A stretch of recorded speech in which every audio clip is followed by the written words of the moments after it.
All right, ladies and gentlemen, welcome to video number 2 for Unit 4's Author's Tools. And today we're going to talk about word choice. What word choice does is it's how the author expresses the point they're trying to get across to you. Okay? Word choice is very important. It can make you see something a certain way or make you feel a certain way. That's the whole kind of what the author's trying to do. So let's go ahead and set up our notebook. You should go into your reader's notebook, and on the first blank page on the left-hand side, title it Word Choice and today's date.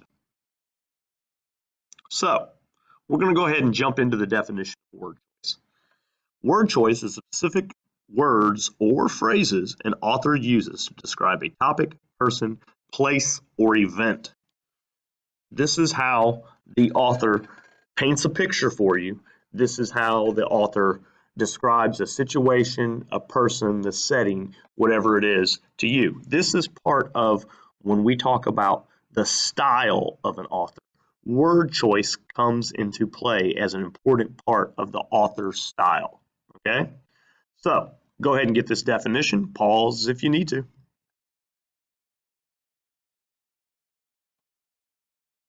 Now, why does it matter what words an author uses? Well, it's going to show you how they're trying to get across a point to you. It's going to show you a big description of the book is going to be based on the words they use. That sounds simple, but it can be very complex. Okay? So we're going to watch first here just a short clip of a video, kind of what happens and how do you understand something based on the words chose. Now, what we're going to look at is Friends here. It's a sitcom from the 90s, but it's in syndication. A lot of people know it. And kind of set this up. The two people, Chandler and Monica, they're been trying to have a baby, to conceive a child, and they can't do it, so they're going to go through an adoption agency, which I think is a very noble thing in itself. And they're trying to get their buddy Joey to write a letter of recommendation to tell why they're good parents. And if you know the show, you'll kind of know that Joey is really a great guy, but he's not exactly the sharpest tool in the shed. So we're going to watch this clip, and we'll come back together. Adoption agency needs letters of recommendation, and we were wondering if you would write one for us. Of course, I'd be honored. Thanks. Thank you. I think there's been an oversight. Sure, we would have asked you. We just thought you wouldn't be interested. Yeah, it's just that we don't think of you as really being so much with the words. Wait, oh, hey. Clearly, we were wrong. Look, I got a lot of nice stuff to say about you guys, okay? And I know how much you want to have a baby, and I would love to help you get one. You know what? Enjoy, we want you to do it. Thank you. All right, let me see how I'm going to start. Dear baby adoption decider people. So excited about your letter. What you working on? Oh, Monica and Chandler's recommendation. I want it to sound smart, but I don't know any big words or anything, so. Well, why don't you use your thesaurus? What'd I just say? Watch. Here, you highlight the word you want to change, go under Tools, and the thesaurus gives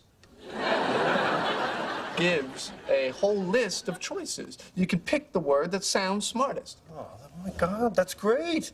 I'm smart. No, I'm brainy, bright, clever. I love this thing.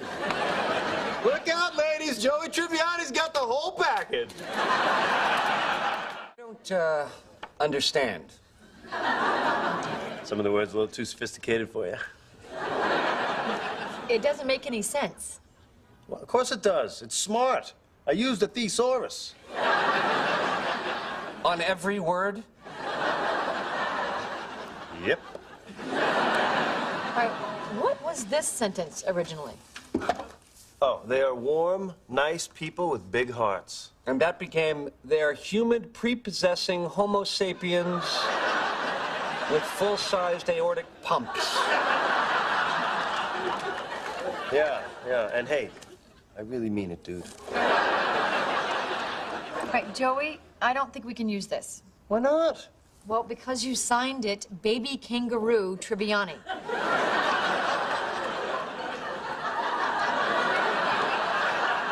Honey, why don't you stop worrying about sounding smart and just be yourself? You know what? You don't need a thesaurus. Just write from here. Your full-sized aortic pump.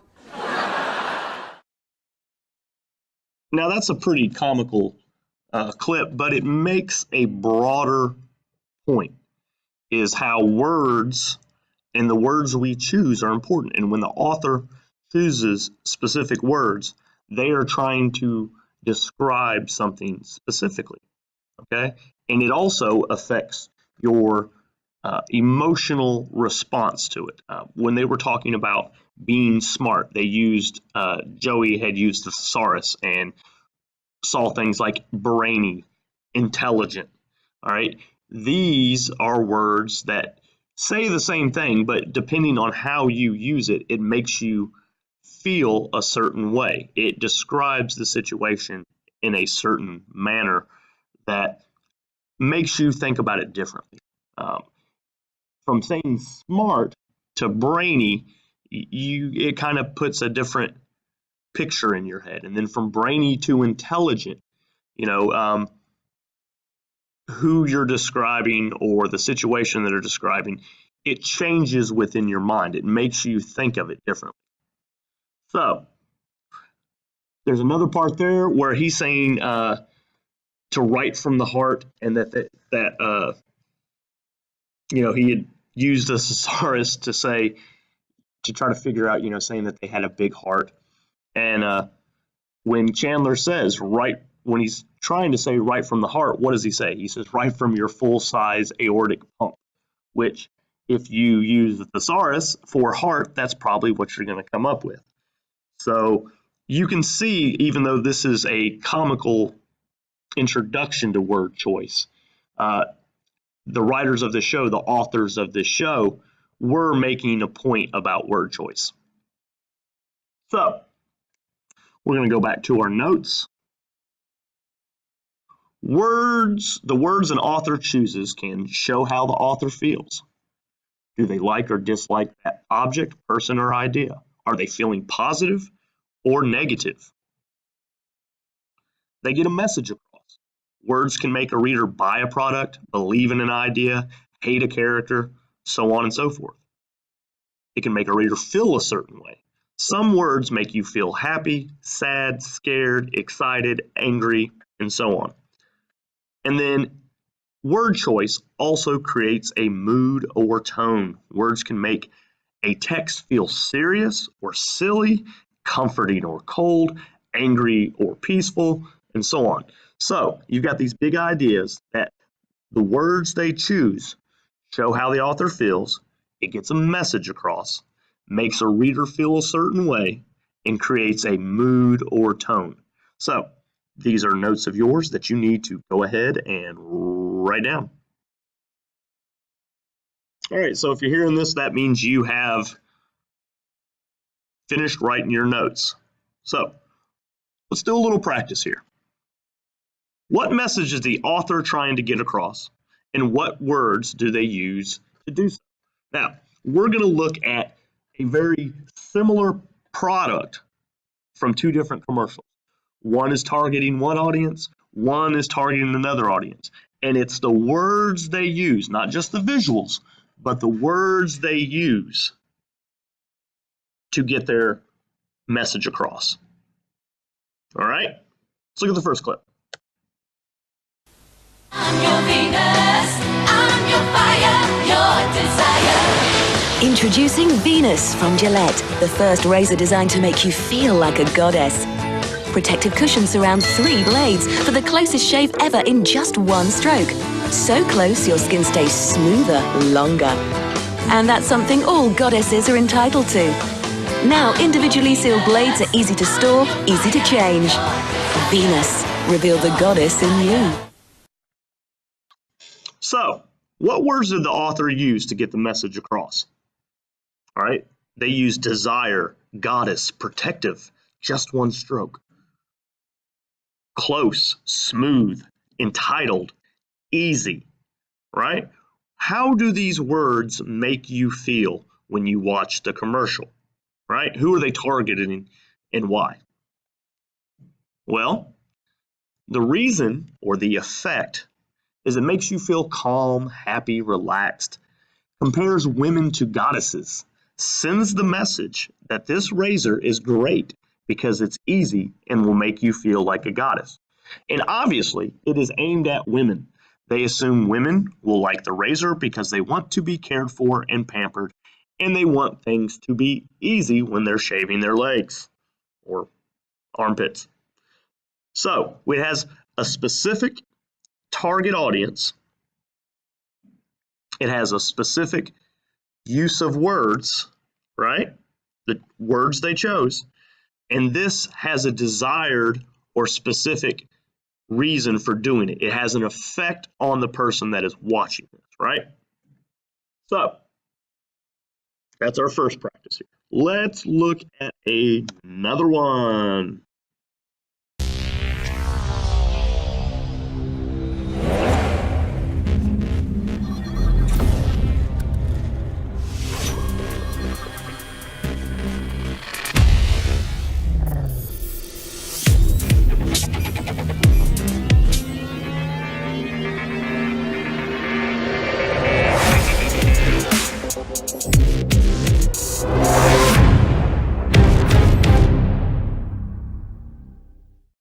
So what words did the author use? What messages did those words send?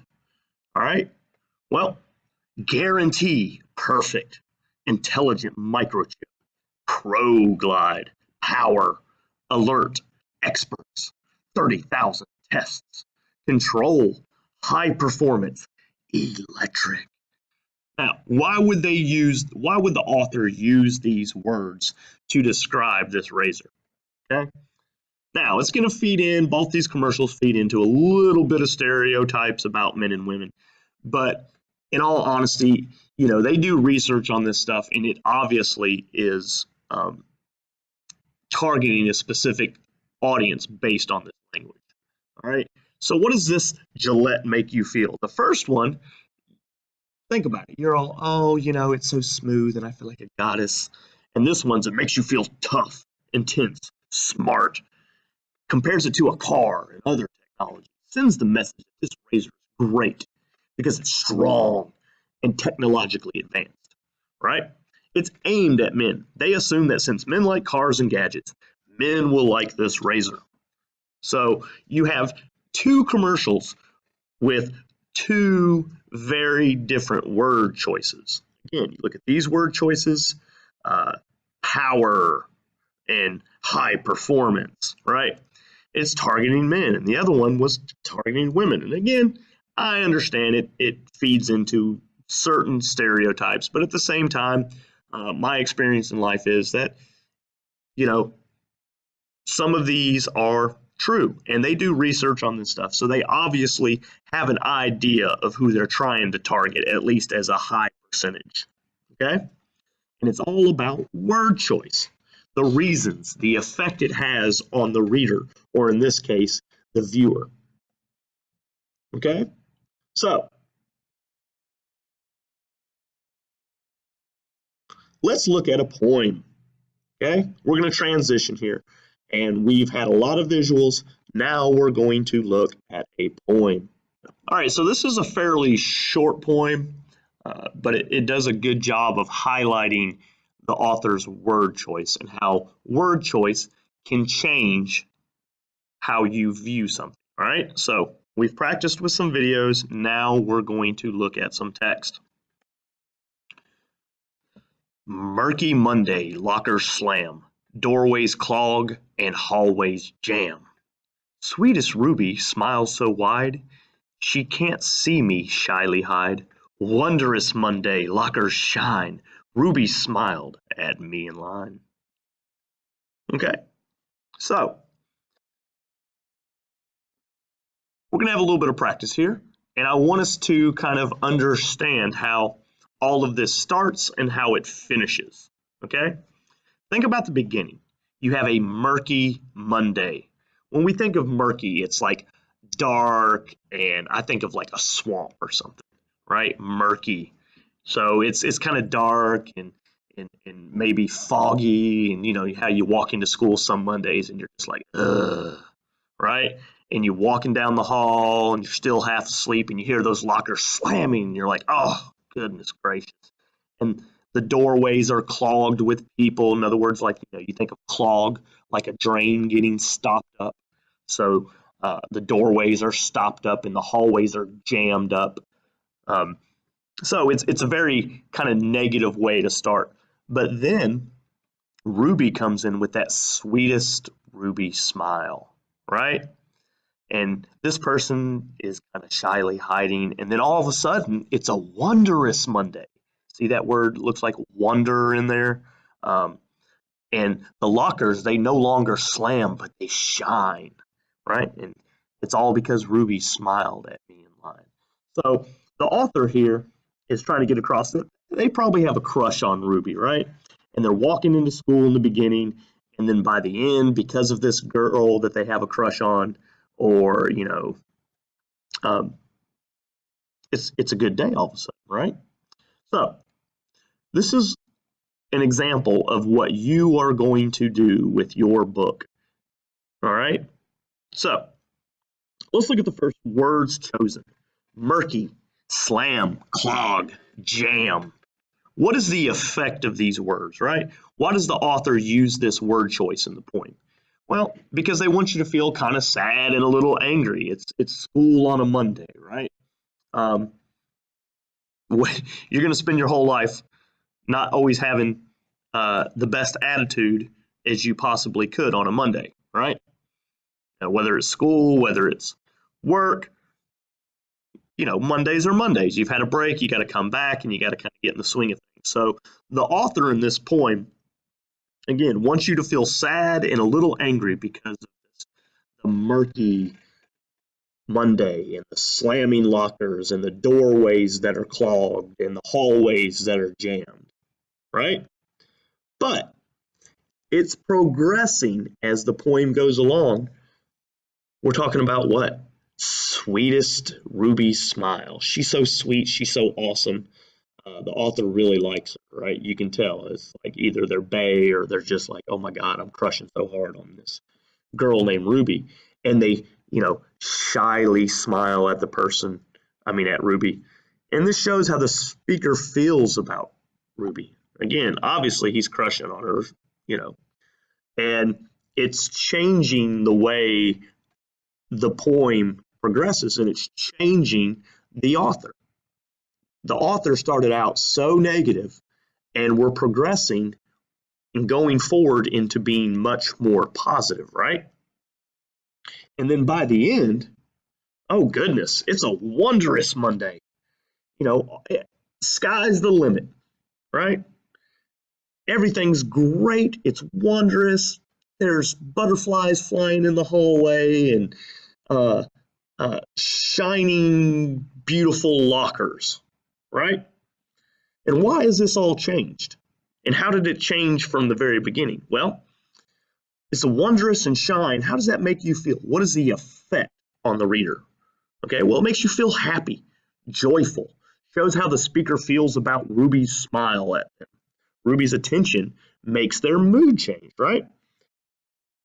And we've probably all experienced this in some form or fashion, that when you start out your day, you're thinking murky, slam, clogged doorways and jammed. But when good things happen, over time, things get better until they're just absolutely wondrous. And it all could be because of that girl or guy's smile, right? That person you're crushing on, that secret crush. And you give them a smile and they give you a smile back, and all of a sudden everything's just wonderful. Okay?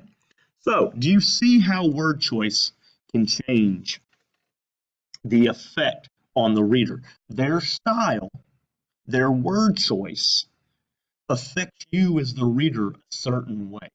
And that's important to understand why an author uses the words they use. All right? Now, so how are you going to apply this to your own book? Well, you're going to go on your right-hand side and you're going to title it Word Choice Practice. All right? And you're going to put the title of your book underneath Word Choice Practice. Now, I've said this before, I just want to make sure we're 100% clear. You don't just put the word book title. You put the title of the book you are currently reading in language arts. All right? Now, you're going to make 4 circles on 2 columns, and on one side, you're going to have what words were chosen. And on the other side, you're going to have the reason and the effect for these words. Why did the author use these words? All right?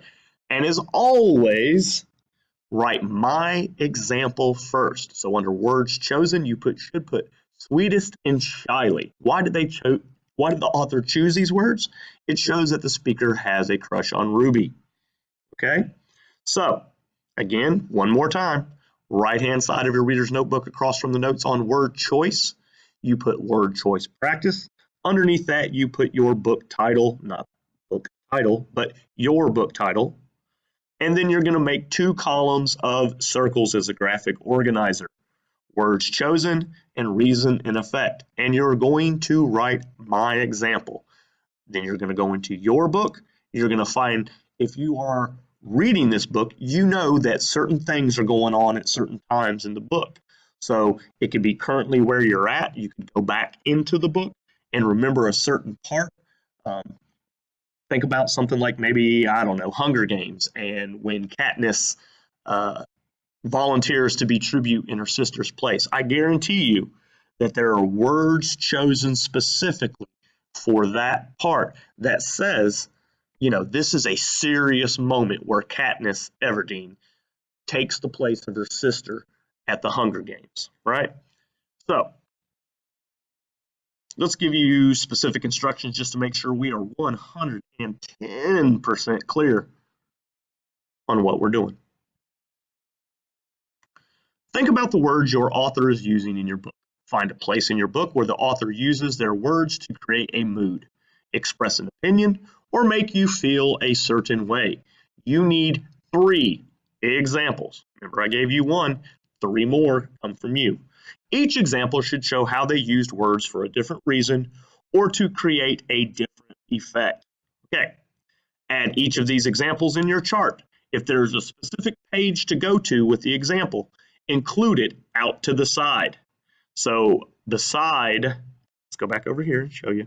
Beside word choice, maybe here in the left-hand column, or if you have to have room, you can put it in the right, put the page number that you found your examples. If it's all the same page number, you can just write it once.